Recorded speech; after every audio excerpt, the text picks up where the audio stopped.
Hasa kwa mwaka huu kuna kodi nyingi sana nyingi zimeongezwa.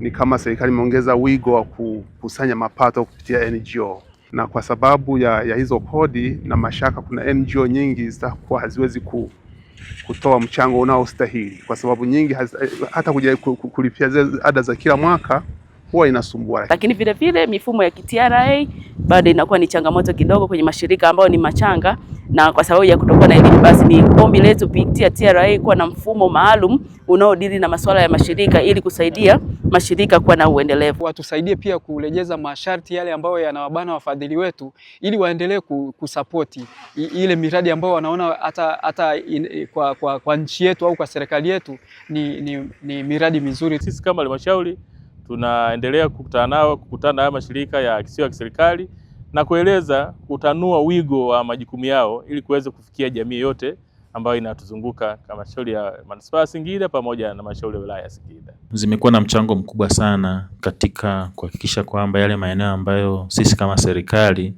tunakuwa tumeyafanya kwa kufikia sehemu fulani, na wao wanaongezea pale ambapo serikali imefanya.